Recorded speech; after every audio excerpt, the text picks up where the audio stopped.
سورۃ القدر بھی قرآن حکیم کی مشہور ترین صورتوں میں سے ایک صورت ہے، اور یہ پوری کی پوری صورت جو ہے وہ صرف ایک ٹاپک کے اوپر نازل ہوئی ہے، اور وہ ہے لیلۃ القدر۔ اسی سے آپ اندازہ لگا لیں کہ لیلۃ القدر کی اسلام میں کیا اہمیت ہے کہ پوری صورت کا ٹاپک ہی ایک ہے اور کوئی دوسری بات اس کے اندر ڈسکس نہیں ہوئی۔ لیلۃ القدر، دا نائٹ آف ڈیسٹنی، تقدیر کی رات جس میں تقدیر لکھی جاتی ہو، ایک معنی یہ بھی بنتا ہے۔ دوسرا معنی عزت اور تکریم والی رات۔ صحیح بخاری اور مسلم کی متفقن علیہ حدیث ہے کہ اللہ کے محبوب صلی اللہ علیہ وآلہ وسلم نے فرمایا، جس شخص نے ایمان اور احتساب کے ساتھ، یعنی ثواب کی نیت کے ساتھ، اصلاح نفس کے لیے لیلۃ القدر کا قیام کیا تو اللہ تعالیٰ اس کے پچھلے سارے گناہوں کو معاف فرما دے گا۔ اور صحیح بخاری اور مسلم میں دونوں میں یہ حدیث موجود ہے کہ اللہ کے محبوب صلی اللہ علیہ وآلہ وسلم نے فرمایا کہ لیلۃ القدر کو رمضان مبارک کے مہینے کی آخری عشرے کی طاق راتوں میں، یعنی 21ویں، 23ویں، 25ویں، 27ویں اور 29ویں راتوں میں تلاش کرو۔ اس کے علاوہ بھی لیلۃ القدر کے اوپر بخاری اور مسلم میں کئی ایک احادیث ہیں۔ آج وہ ٹاپک نہیں ہے، میں نے لیلۃ القدر کے اوپر ایک ڈیٹیل لیکچر آلموسٹ 1 گھنٹے کا ریکارڈ کروا دیا ہے، مسئلہ نمبر 44، شب قدر، شب برات کے حوالے سے۔ اور میں نے اس میں بتایا تھا کہ شب برات سے متعلق بھی جتنی روایتیں لائی جاتی ہیں وہ اصل میں یہی شب برات بھی ہے، چھٹکارے کی رات، اور یہی تقدیر کی رات ہے جس میں اللہ تعالیٰ کی طرف سے اہم کام فرشتوں کے سپرد کیے جاتے ہیں، جس کا ذکر سورہ الدخان کے اندر موجود ہے۔ حامیم والکتاب المبین انا انزلناہ فی لیلۃ مبارکہ، بے شک ہم نے اس قرآن کو ایک بابرکت رات میں نازل کیا۔ انا کنا منذرین، بے شک ہم ڈر سنانے والے ہیں۔ فیہا یفرق کل امر حکیم، یہ وہ رات ہے جس میں اللہ تعالیٰ کی طرف سے ہر اہم کام فرشتوں کے سپرد کیا جاتا ہے۔ امرا من عندنا انا کنا مرسلین، یہ سارے کام ہماری طرف سے فرشتوں کے سپرد کیے جاتے ہیں اور ہم ہی ان فرشتوں کو بھیجنے والے ہوتے ہیں۔ اس کے علاوہ بھی جتنی احادیث ہیں قرآن حکیم میں، آیات آئی ہیں لیلۃ القدر کے حوالے سے، جیسے شہر رمضان الذی انزل فیہ القرآن، وہاں پہ بھی ذکر ہے کہ رمضان کے مہینے میں قرآن نازل ہوا ہے، تو یہ یعنی قرآن کے نزول کی رات شب قدر۔ پھر صحیح مسلم میں حدیث ہے کہ نبی صلی اللہ علیہ وآلہ وسلم ہر پیر کا روزہ رکھا کرتے تھے۔ پوچھا گیا کیوں رکھتے ہیں؟ فرمایا اس دن میں پیدا ہوا اور اسی دن مجھ پہ پہلی دفعہ وحی نازل ہوئی۔ یعنی قرآن حکیم پیر کے دن نازل ہوا، رمضان کے مہینے میں نازل ہوا، جس رات میں نازل ہوا وہ لیلۃ القدر کی رات ہے۔ نبی صلی اللہ علیہ وآلہ وسلم کی پیدائش بھی سوموار کی رات ہوئی ہے، اور اسلام میں رات جو ہے وہ کہتے ہیں یعنی اتوار کی مغرب سے لے کے سوموار کے فجر کا وقت داخل ہونے سے پہلے اس کو سوموار کی رات کہتے ہیں۔ رات پہلے آتی ہے، دن بعد میں۔ اس لیے آپ دیکھیں کہ رمضان شروع ہوتا ہے تو ہم چاند نظر آتا ہے، روزہ تو اگلے دن ہوتا ہے، لیکن قیام اللیل ہم اسی دفعہ ہی کر لیتے ہیں۔ اس کی وجہ یہ ہے کہ وہ رمضان شروع ہو چکا ہوتا ہے، اور جب رمضان کی آخری رات آتی ہے تو چاند نظر آتا ہے تو آپ تراویح نہیں پڑھتے، کیونکہ شوال کا مہینہ شروع ہو چکا ہوتا ہے۔ تو لیلۃ القدر اللہ تعالیٰ کی طرف سے ایک ایسی رات ہے جس میں اللہ تعالیٰ اہم کام جو ہے وہ پورے سال کے کام فرشتوں کے سپرد کرتا ہے۔ کس کے لیے کتنا رزق لکھا جانا ہے، کس کی موت اس دفعہ ہونی ہے، کون سی نئی روحیں جو ہیں وہ جسموں کے ساتھ اس دنیا میں آنے والی ہیں، یہ ساری ڈیٹیلز جو ہیں وہ فرشتوں کے حوالے کی جاتی ہیں اس ایک رات میں۔ یہ پورے سال کا ایک پلان ہے اللہ تعالیٰ کی طرف سے۔ 1000 سال کا پلان بھی ہے جو سورہ السجدہ میں آتا ہے، وہ 1000 سال کا پلان بھی ہوتا ہے اللہ تعالیٰ کا۔ پھر اللہ تعالیٰ کی طرف سے ویکلی پلان بھی ایک ہوتا ہے، جو بخاری مسلم میں حدیث ہے، صحیح مسلم کے اندر حدیث ہے کہ نبی صلی اللہ علیہ وآلہ وسلم نے فرمایا کہ ہر پیر اور جمعرات کو اللہ کے حضور نامہ اعمال پیش ہوتے ہیں. یہ ویکلی پلان ہے. پھر روزانہ کا بھی ہے، اور وہ حدیث بخاری اور مسلم دونوں میں ہے کہ نبی صلی اللہ علیہ وآلہ وسلم نے ارشاد فرمایا کہ انسان کے ساتھ جو فرشتے اٹیچ ہیں نا، ان کی تبدیلی کا وقت فجر اور عصر ہوتا ہے. جو فرشتے فجر کے وقت آتے ہیں وہ عصر کے وقت واپس چلے جاتے ہیں، اور جو عصر کے وقت آتے ہیں وہ فجر کے وقت واپس چلے جاتے ہیں. اور جب واپس جاتے ہیں تو اللہ تعالیٰ ان سے پوچھتا ہے، حالانکہ اللہ جانتا ہوتا ہے کہ میرے بندوں کو کس حال میں پایا. تو فرشتے کہتے ہیں جب گئے تھے تو فجر کی نماز پڑھ رہے تھے، جب واپس آئے تو وہ عصر کی نماز پڑھ رہے تھے. اور جب دوسری پارٹی حاضر ہوتی ہے تو وہ کہتی ہے کہ جب ہم گئے تھے عصر کی نماز پڑھ رہے تھے، اور واپس آئے تو فجر کی نماز پڑھ رہے تھے. تو یہ روزانہ کا بھی ایک پلان ہے. آپ اس سے اندازہ لگائیں کہ انسان نے اللہ کو سیریس نہیں لیا ہوا، لیکن اللہ نے انسان کو کتنا سیریس لیا ہوا ہے. پورے کے پوری پلاننگ، شیڈیول وہ انسانوں کے گرد گھومتا ہے. وَمَا خَلَقْتُ الْجِنَّ وَالْإِنسَ إِلَّا لِيَعْبُدُونَ. ہم نے جنوں اور انسانوں کو نہیں پیدا کیا مگر صرف اس لیے کہ وہ ہماری عبادت کریں. ہمیں ماننا کافی نہیں ہے، ہماری عبادت بھی کریں.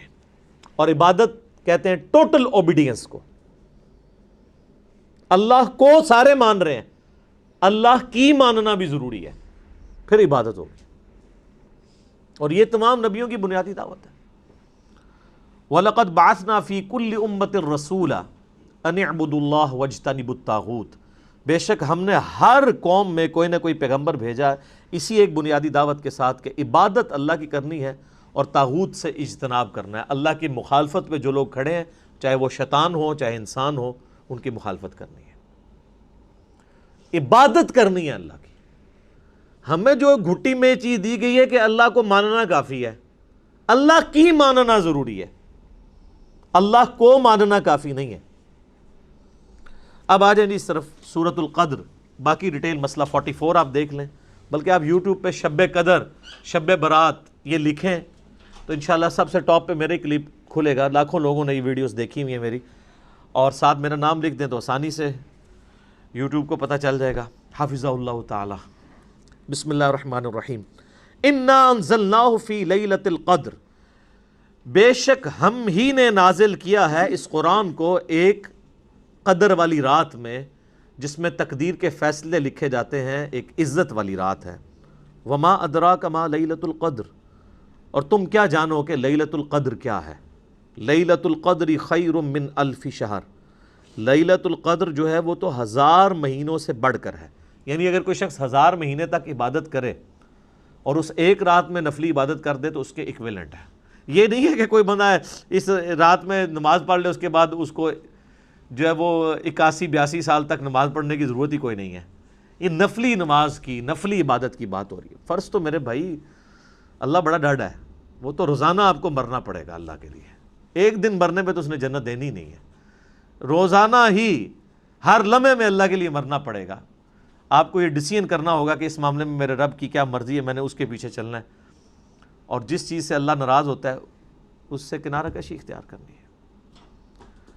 تو 1000 مہینوں سے بہتر ہے. تنزل الملائکۃ والروح فیہا باذن ربہم. اس رات میں فرشتے نازل ہوتے ہیں روح قدس کے ساتھ، یعنی فرشتوں کے سردار جبرائیل علیہ السلام اور ان کے ساتھ باقی فرشتے اللہ کے اذن سے نازل ہوتے ہیں. من کل امر، ہر کام اللہ کی طرف سے لے کر. یعنی اللہ تعالیٰ جو فرشتوں کے ذمہ کام کرتا ہے وہ اس رات کے اندر ان کا نزول ہوتا ہے. اور یہ باقی جو عوام الناس میں کہانیاں مشہور کی ہوئی ہیں نا جی، وہ اس رات سمندر کا پانی میٹھا ہو جاتا ہے، درخت سجدے میں گر جاتے ہیں، یہ ساری کہانیاں میرے بھائی. اب تو سی سی ٹی وی کیمرے ہیں، جہاں گرتے ہیں وہاں لگا لیں کیمرہ. آپ کے بزرگ کہانیاں کراتے رہے، ساری کہانیاں پکڑے گی. اب وہ جب ہم کہانیاں پکڑتے ہیں نا، وہ کہتے ہیں نہیں بزرگوں کی توہین کرتے ہیں. بھئی بزرگوں نے اپنی توہین خود کروائی ہے نہ، وہ اتنی لمبی لمبی چھوڑ کے جاتے ہیں کہ وہ پکڑی جاتی. اب فرشتوں ان کا درختوں کا سجدے میں گرنا تو ایک فزیکل فینومینا ہے نا. چلیں فرشتوں کا آنا ایک روحانی فینومینا ہے، وہ تو آپ کیمرے میں کیچ نہیں کر سکتے. لیکن یہ کہنا کہ جی وہ اس رات سجدے میں درخت گر جاتے ہیں تو یہ فزیکل فینومینا ہے نا. تو سی سی ٹی وی کیمرے پوری دنیا میں لگے ہوئے ہیں، کہاں درخت سجدے میں گرتے ہیں؟ ایسا نہیں ہوتا. وہ جس سمندر کا پانی میٹھا ہو جاتا ہے، اس سے سمندر کا پانی کوئی میٹھا نہیں ہوتا، کراچی والوں سے پوچھ لیں۔ اور اگر آپ کو یقین نہیں آتا تو لیلۃ القدر اگر اتنی آسان ہے تلاش کرنی آپ کے لیے، تو آپ جا کے 10 دن کے لیے وہاں پہ اعتکاف کر لیں۔ سمندر کے کنارے مسلمانوں کو اعتکاف کرنا چاہیے، تو روزانہ چیک ہو جائے، مغرب کے وقت ہی جب سمندر کا پانی میٹھا ہو تو وہ پورے ملک میں اناؤنسمنٹ ہو جائے، اور ہماری روت لال کمیٹی کے چیئرمین ٹی وی پہ آ کے کہہ دیں کہ ہاں جی کراچی کا پانی میٹھا ہو چکا ہے، تمام اہل وطن سے گزارش ہے کہ آج لیلۃ القدر ہے، اس کو فالو کریں۔ تو یہ ان لوگوں نے کہانیاں لکھیں اور دین کا بہت زیادہ نقصان کیا۔ اللہ کا شکر ہے کہ یہ سچائی کی آواز اس پلیٹ فارم سے بلند ہوئی ہے کہ لوگ بے دین ہونے سے بچ گئے ہیں، ادروائز یہ جو دین ان لوگوں نے پیش کیا تھا، ان درمیانے بزرگوں نے، پرانے بزرگوں نے نہیں نا، پرانے بزرگ وہ ہیں جن کی یہ کتابیں ہیں، درمیانے بزرگ وہ ہیں جو آج سے 500 سال پہلے، 800 سال پہلے، 1000 سال پہلے گزرے۔ اسلام کو تو نبی الاسلام کے ذریعے طاقت ملے ہوئے 1400 سال ہو چکے ہیں، ویسے تو اسلام حضرت آدم کے زمانے سے، یہ سارے درمیانے بزرگ ہیں۔ میرا یوٹیوب پہ ایک کلپ بھی ہے، درمیانے بزرگوں اور پرانے بزرگوں میں فرق۔ یہ جتنے بزرگوں کو کوٹ کرتے ہیں ان میں سے ایک بھی پرانا نہیں ہے۔ ہاں ہمارے اعتبار سے پرانا ہے، وہ تو 8 سے 500 سال بعد جو ہے وہ غلام احمد قادیانی بھی پرانا ہو جائے گا، لیکن ہم نے جو لوگوں کو بتایا اس کے حساب سے وہ درمیانہ ہی رہے گا۔ پرانے بزرگ پہلے 300 سال کے ہیں، صحابہ، تابعین، تبع تابعین، بعد میں تو کہانی باز ہیں، ان کی کہانیاں جو ہے وہ پرانے بزرگوں سے ملتی نہیں ہیں، تو ان کو آپ پرانے بزرگ کہنا چھوڑ دیں، درمیانے بزرگ بشکار لیں۔ تو ان کی کہانیاں پکڑی گئیں اور پتہ نہیں کیا کچھ مشہور کیا ہوا ان لوگوں نے، اور اس کی وجہ سے پھر مصیبت۔ اچھا پھر لوگ تلاش، وہ کہتے ہیں شب قدر تلاش کرنی ہے، تلاش کر کے کیا نکالنا ہے اس میں سے؟ آپ نے تلاش کرنے سے مراد جو احادیث میں ہے وہ یہ ہے کہ آپ نے اس رات میں عبادت کرنی ہے۔ وہ تو نبی صلی اللہ علیہ وآلہ وسلم، ان کے صحابہ نے بھی رات کو عبادت کی ہے، اور وہ آپ نے 5 کی 5 تاک راتیں زندہ رکھنی ہے عبادت کے ذریعے۔ یہ نہیں ہونا کہ آپ کو کوئی اشارہ آ جانا ہے، یہ کوئی چیز نظر آ جانی۔ صحابہ کو تو کوئی نظر نہیں آئی ہے، بتائیں کس حدیث میں لکھا ہوا ہے کہ کوئی صحابی کہ جی مجھے یہ بڑا ایکسپیرینس ہوا ہے، مجھے پتہ چل گیا کہ یہ رات ہے؟ وہ سارے بیچارے تلاش ہی کرتے تھے۔ بیسیکلی اللہ تعالیٰ نے یہ ایک مسلمانوں کے لیے اس کے اندر ایک اپرچونٹی رکھی ہے کہ چلیں جو پوری رمضان میں باقی راتوں میں قیام اللیل نہیں کر سکا، کم از کم آخری راتوں میں کر لے، اور اسی کے لیے اعتکاف بھی کیا جاتا ہے کہ اللہ تعالیٰ اس کی برکت سے اس کے لیے آسانیوں والا معاملہ کر دے گا، بس اس سے زیادہ کچھ بھی نہیں ہے۔ اور سر روزانہ شب قدر ہے آپ کے لیے، تو یہ جو شب قدر کے بارے میں آتا ہے نا کہ فرشتے نازل ہوتے ہیں، آپ نے پڑھا بخاری مسلم میں حدیث ہے کہ روزانہ اللہ تعالیٰ آسمان دنیا پہ نزول فرماتا ہے، رات کے تہائی پیر جب رہ جاتا ہے آخر، اور کہتا ہے کوئی مجھ سے مانگنے والا کہ میں اسے عطا کروں، ہے کوئی بخشش مانگنے والا کہ میں اسے بخش دوں، حتیٰ کہ فجر کا وقت داخل ہو جاتا ہے۔ یہ روزانہ ہر رات کو ہوتا ہے۔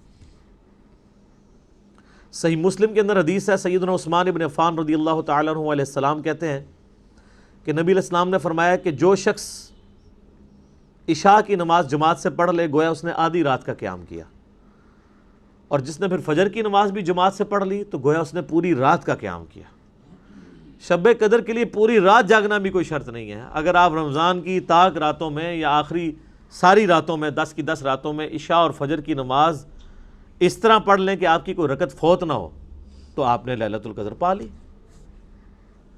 اشارے اشورے کوئی نہیں ہونے، نظر کچھ نہیں آنا، ٹھیک ہے؟ یہ نظر آنا، یہ اشارے ہونا بند ہو چکے ہیں ہماری ویڈیوز کی وجہ سے۔ وہ پہلے بھی کچھ نہیں تھا نظر آتا، کہانیاں تھیں، لیکن وہ کہانیاں چیلنج کوئی نہیں کر سکتا۔ اب کوئی کہانی اس لیے نہیں کرتا کہ اب تو میڈیا آ جائے گا سامنے، وہ فوراً پکڑی جائے گی۔ آپ کو پتہ ہے پنجاب ہی کے ایک علاقے میں، نام لیے بغیر میں کہتا ہوں، وہ ایک سینٹ بنانے والی یہ سینٹ پرفیوم بنانے والی کمپنی تھی، تو ان کا پرفیوم ایکسپائر ہو گیا۔ انہوں نے زمین میں بہت بڑا ایک گڑھا کھود کے اس میں وہ سارا ڈال دیا۔ ظاہر ہے کہ وہ ایک یعنی لائف کے لیے ایک خطرناک چیز ہوتی ہے نا۔ اب وہ کچھ عرصے کے بعد وہاں سے لوگوں کو خوشبو آنا شروع ہو گئی، لوگوں نے وہ یعنی مٹی کھودنا شروع کر دی، اور وہ مٹی کی بوریوں کی بوریاں، لوگ وہاں پہ مزدور بیچ میں اتر کے 100 روپے کے وہ لفافے شاپنگ بیگ بیچ رہے، اور اس طرح مٹی بیچنی شروع کر دی۔ وہ تو ابھی میڈیا کا دور ہے تو پتہ چل گیا، اگر یہی واقعہ آج سے 100 سال پہلے ہوتا نا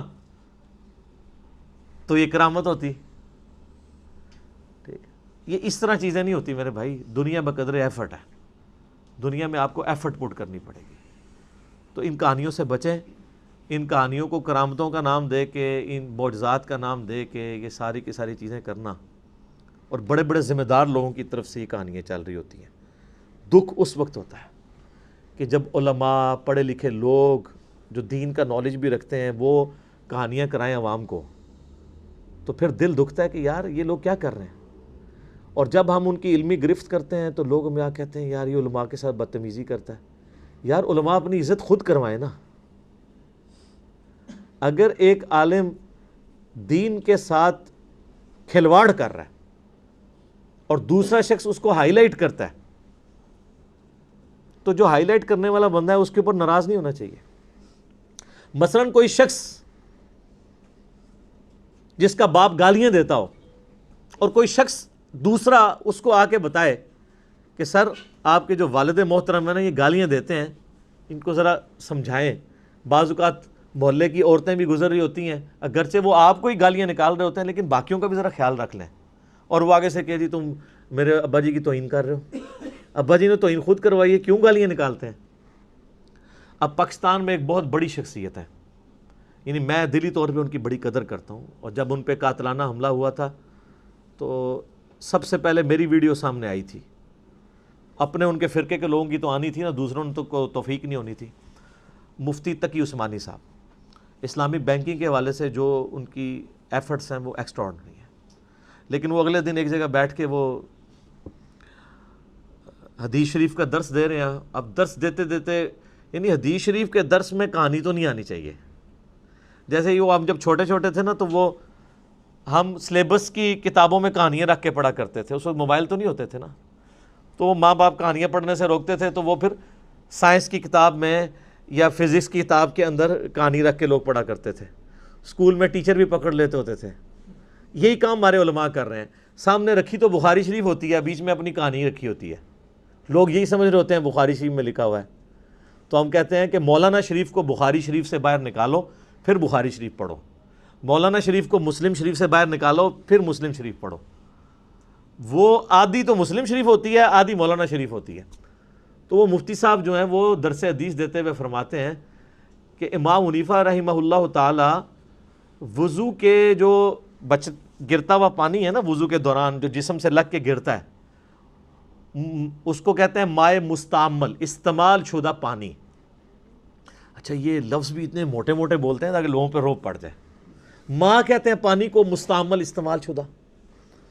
تو مائع مستعمل کو وہ ناپاک خیال کرتے تھے امام حنیفہ، اور وہ اس کی دلیل وہ دیتے ہیں پھر، حالانکہ مائع مستعمل سے بچنا ہی امپاسبل ہے. میرے بھائی جب آپ وضو کریں گے اس کے بعد جو تری آپ کے ساتھ لگی رہتی ہے وہ تو کپڑوں پہ ہی لگنی ہے. کوئی دنیا کا بندہ، کوئی صحابی، کوئی بزرگ انکلوڈنگ نبی صلی اللہ علیہ وآلہ وسلم بھی وضو کرنے کے بعد وہ وضو کے پانی سے بچ سکتے ہیں؟ وہ کپڑوں پہ ہی لگے گا. یہ تو یہ ہے کہ بندہ ننگا ہو کے وضو کرے اور جب تک پورا جسم خشک نہ ہو جائے کپڑے نہ پہنے، یہ تو کوئی نہیں کرتا. تو پہلی چیز تو یہ کہانی اسٹارٹ ہی غلط ہوتی ہے. وہ کہتے ہیں مائع مستعمل کو ناپاک سمجھتے تھے، اور آگے ریزن دیتے ہیں وہ کہ ہوتا یہ تھا کہ امام حنیفہ رحمہ اللہ کشف کے ذریعے اللہ ان کو یہ دکھا دیتا تھا کہ کوئی شخص وضو کر رہا ہوتا تھا، تو چونکہ بخاری مسلم میں حدیث ہے کہ جب کوئی وضو کرے تو وضو کے ساتھ اس کے گناہ بھی دھلتے ہیں، تو وہ گناہ دھلتے ہوئے دیکھ لیتے تھے. اب ان کو چونکہ گناہ دھلتے ہوئے نظر آتے تھے اس پانی کے اندر، تو اس لیے وہ پانی کو ناپاک سمجھتے تھے. حالانکہ پانی کے اندر فزیکلی تو گناہ نہیں داخل ہوا. یہ بھی تو ایک انٹلیکچوئل چیز ہے. انٹلیکچوئل چیز سے ناپاکی کیسے ہو سکتی ہے؟ ایک ذہنی چیز ہے نا. وہ فزیکلی وہ گناہ تو وہ جس وقت کر لیا اسی وقت کر لیا. تو ہم نے اس کے اوپر کہا، ہمارا معصومانہ سوال ہے کہ کیا نبی صلی اللہ علیہ وآلہ وسلم کو بھی کبھی وضو کے پانی میں گناہ دھلتے ہوئے نظر آئے ہیں؟ کوئی ضعیف روایت دکھا دیں ہمیں. حالانکہ آپ کے پاس تو غیبی خبریں بھی آتی تھیں. اللہ تعالیٰ آپ کو عذاب قبر بھی دکھا دیتا تھا، صرف اس لیے تاکہ امت کی اصلاح ہو. صحابہ کو بھی نہیں نظر آیا. مسلم شریف کی حدیث سے آپ نے فرمایا میں نے ارادہ کیا میں تمہارے لیے دعا کروں اللہ تمہیں عذاب قبر سنوا دے، لیکن پھر مجھے ڈر ہوا کہ تم مردے دفنانا چھوڑ دو گے. صحابہ تو عذاب قبر بھی نہیں دیکھ سکتے. یہ کہتے ہیں بزرگوں کو کشف القبور ہوتا ہے. ہاں نبی کو اللہ دکھا سکتا ہے. لیکن یہ اس کیس میں یہ جو معاملہ ہے بخاری مسلم دونوں میں حدیث ہے، آپ علیہ السلام نے فرمایا تم اپنا مقدمہ میرے پاس لے کے آتے ہو، بسا اوقات تم میں سے کوئی چرب زبان ہوتا ہے اور وہ اپنا مقدمہ اچھے طریقے سے پیش کرتا ہے حالانکہ وہ ناحق ہوتا ہے، اور میں اس کے حق میں فیصلہ کر دیتا ہوں شواہد کی بنیاد پہ۔ اگر میں بھی تمہارے حق میں فیصلہ کر دوں تو تب بھی تم دوزخ کی آگ اپنے ساتھ لے کے جا رہے ہو، اگرچہ نبی نے تمہارے حق میں فیصلہ کیا کیونکہ تمہیں تو پتا ہے کہ تم غلط ہو۔ تو نبی علیہ السلام بھی ظاہر کے اوپر چلتے تھے، جب اللہ دکھا دیتا تھا وہ الگ معاملہ ہے، لیکن ہمیشہ ایسا نہیں ہوتا تھا۔ تو امام حنیفہ کے لیے کہتے ہیں، پھر یہ فضائل مال میں بھی لکھا ہوا ہے، وہ کہتے ہیں گناہ دھلتے دیکھتے تھے، یہ بھی دیکھ لیتے تھے اس نے چوری کی ہے، زنا کیا ہے، پھر آگے بھی ادھر بھی کہانی نہیں رکتی، اس نے گناہ صغیرہ کیا ہے، کبیرہ کیا ہے، مستحب چھوڑا ہے، کوئی مستحب چھوڑنا تو گناہ ہوتا بھی نہیں ہے۔ پھر انہوں نے اللہ سے دعا کی کہ یا اللہ میری یہ صلاحیت چھین لے، تو اللہ نے چھین لی۔ اچھا جب ہم کہتے ہیں یار یہ کہتے ہیں اللہ نہیں دکھا سکتا، تو سر بریلوی بھی تو یہی کہتے ہیں نا کہ اللہ چاہے تو ہمارے اولیاء مرنے کے بعد مدد نہیں کر سکتے، ادھر ہیں کیوں کرتے ہیں ایسے کر کے؟ وہ بھی تو اللہ کو ہی ڈال رہے ہوتے ہیں بیچ میں۔ اللہ کو ڈالنے سے ہر چیز حلال ہو جاتی ہے، صرف وہی چیز وَلَا تَقُولُوا عَلَى اللَّهِ إِلَّا الْحَقِّ، اللہ پر کوئی ایسی بات نہ کرو سوائے اس کے جو حق سے ثابت ہے۔ کل کو آپ کہیں گے جی اللہ چاہے تو موسیٰ کو دوزخ میں پھینک دے اور فرعون کو جنت میں لے جائے، تو ہم کیا کہیں گے؟ لعنت اللہ علی الکاذبین، لا تبدیل لکلمات اللہ، اللہ کے کلمات نہیں بدل سکتے، ایسا نہیں ہوگا۔ تو اللہ کو ڈال کے وہ کہتے ہیں کرامت ہوگی، یہ کرامت اس طرح نہیں ہوتی۔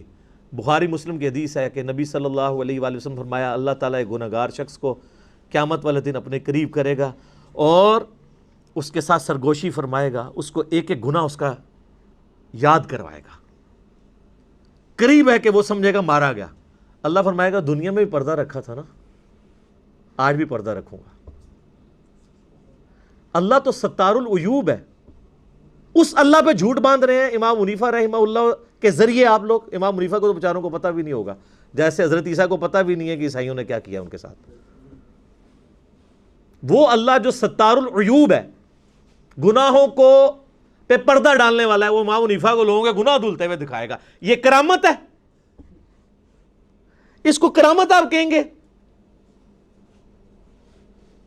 یہ تو توہین ہے اللہ کی، اور جھوٹ باندھ رہے ہیں نبی صلی اللہ علیہ وآلہ وسلم کی تعلیمات کے اوپر، کرامت کے نام کے اوپر۔ ایسے نہیں ہو سکتا۔ صحیح مسلم میں حدیث ہے جو شخص دنیا میں کسی کے گناہوں پہ پردہ رکھے گا اللہ تعالیٰ قیامت والے دن اس کے گناہوں پہ پردہ رکھے گا۔ جو اللہ آپ کو یہ کہہ رہا ہے کہ آپ گناہ دیکھ کے بھی کسی پہ پردہ رکھیں، وہ اللہ آپ کو لوگوں کے گناہ دھلتے ہوئے دکھائے گا کہ ہاں تک کو اے کے کردہ جے او کے کردہ جے ویکھ دے رہو، تو پوری رات پھر سوچ دے رہو۔ سب کہانی ہے، سب جھوٹ ہے۔ اور اس کے اوپر مثالیں وہ کہتے ہیں جی وہ سیدہ مریم کے لیے جو ہے نا وہ دیکھیں جی ان کو بے موسمی پھل مل جاتے تھے تو یہ کرامت ہے، بغیر باپ کے حضرت عیسیٰ پیدا ہو گئے۔ یار ان چیزوں کا ان کے ساتھ کیا لینا دینا ہے؟ وہ تو قرآن و حدیث میں آئی ہیں اور اللہ نے ایز اے رول بیان کی ہیں۔ یہ کہیں پہ رول بیان ہوا ہے کہ اللہ تعالیٰ اپنے گناہ بندوں کے گناہوں کو لوگوں پہ ایکسپوز کرنے کی کرامت کروایا کرے گا، اس کے الٹ باتیں ملتی ہیں۔ تو سب کی سب کہانی ہے، اور اللہ کا شکر ہے کہانیاں پکڑی گئی ہیں۔ میں نے تو ان کو بہت بڑی بات کی ہے کہ آپ کا یہ عقیدہ ہے نا کہ بزرگ کشف کے ذریعے قبروں کے حال، دلوں کے حال، یہ سب کچھ جان لیتے ہیں، نہ پرانی باتیں۔ میں اپنا میکینیکل انجینئرنگ کا فارمولہ کاغذ پہ لکھ کے دیتا ہوں، دنیا کے مرے ہوئے بزرگ، زندہ بزرگ، قیامت تک آنے والے بزرگ جنہوں نے میکینیکل انجینئرنگ جو ہے نا وہ گورے کی کتابیں پڑھ کے نہیں حاصل کی ہوئی ہے، وہ فارمولہ دیکھ کے پڑھ کے نہیں بتا سکتے۔ دل کا حال تو بڑی دور کی بات ہے۔ یہ فارمولے پڑھنے جوگے ہوتے تو آپ کو ایٹم بم کا فارمولہ دے دیتے، وہ آئنسٹائن نہیں دیا نا، E=mc²۔ یہ بزرگ جو دلوں کا حال جانتے ہیں اور قبروں کے نیچے دیکھ لیتے ہیں، انہوں نے تیل ہی دریافت کر دیا ہوتا، وہ سر ایڈون نے ہی دریافت کیا نا۔ تیل کیڑے رحمت اللہ علیہ نے کڑیا؟ تو اے کڑی کس رحمت اللہ علیہ نے بنائی ہے؟ اور یہ کیمرہ کس رحمت اللہ علیہ نے بنایا ہے؟ یہ دنیا بقدر ایفرٹ ہے۔ ٹھیک ہوگا جی؟ تو یہ میں نے اس لیے یہاں پہ کلیئر کرنا ضروری سمجھا۔ سلام ہی حتی مطلع الفجر، یہ جو رات ہے یہ سلامتی کی رات ہے یہاں تک کہ فجر کا وقت داخل ہو جائے۔ یعنی مغرب کے وقت داخل ہونے سے لے کے فجر کا وقت داخل ہونے تک یہ پوری کی پوری رات لیلۃ القدر سلامتی کی رات ہے اللہ تعالیٰ کی طرف سے۔ باقی آپ مسئلہ 44 دیکھ لیں تفصیل کے ساتھ، آپ کو انشاءاللہ معاملات کلیئر ہو جائیں گے۔